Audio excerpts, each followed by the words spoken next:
Okay, this is Dr. Kent Hovind. He has been, so they say, I mean, I don't know, but they say he's been falsely imprisoned for the last 10 years. And based on his videos and the way he speaks and how articulate he is, I agree. They don't want this guy around. So he is supposed to be released this upcoming spring, I believe. I've heard spring and then I've heard summer. But either way, he's supposed to be released 2015.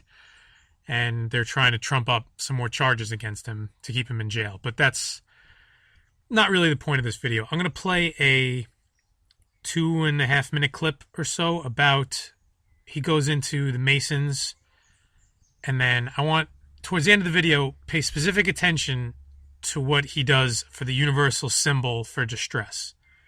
All right, so I'm going to play the video and then comment afterwards. Most of the guys that I know in the Masonic Lodge, including some very close friends of mine, don't really have a clue what they're in. They don't realize till they get to the top it's a satanic organization. I'll show you. Here's the oath. General Pike said, "That which we must say to the crowd is, we worship a God, but it's a God that one adores without superstition. To you, sovereign grand inspectors general, we say this, that you may repeat it to the 32nd, 31st, and 30th degrees.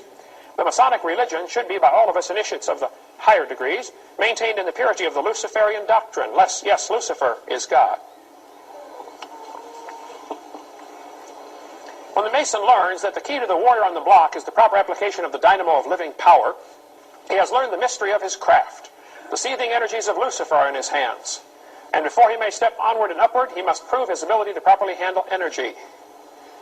You can read Scarlet and the Beast if you want to go down real deep on the Masonic Lodge, or this one, Beyond the Light. You can get it from Chick Publications or call our office, we can get you one.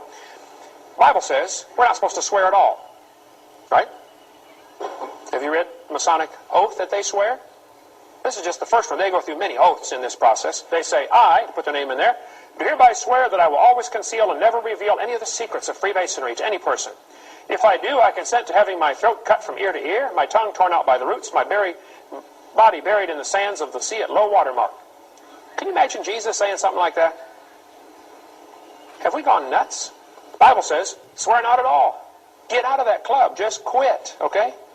Quit supporting them. If you get all that free time on your hands, go do something around the church. Go win somebody to Christ. Jesus said, "I've done nothing in secret." Why do they have their secret clubs, their secret handshakes? You know, we hold the second knuckle, depending on what degree you're in, all these different secret handshakes, you know, the secret way that they stand, you know, "Judge, put their hand like this, I'm in distress, you know, rescue me, Judge." You know, the judge is probably a Mason too. Or like this, you know. That's a sign of ultimate distress. You got to rescue me. Every Mason's obligated if they got their hands like this, making part of a square.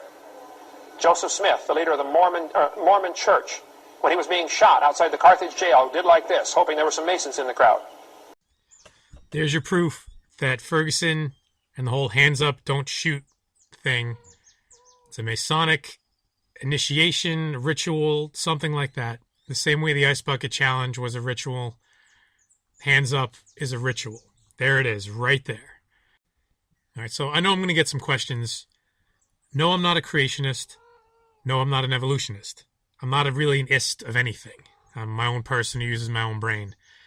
I agree that the story that science has told us is completely wrong.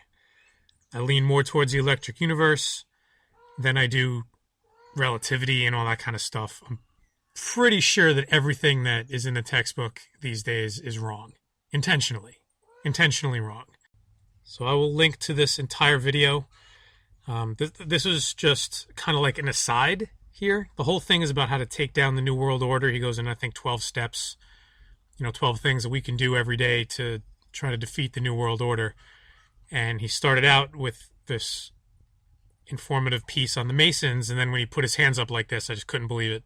I had to stop and make a video on this, because, I mean, this is what we've been going through for the last few months. Right there.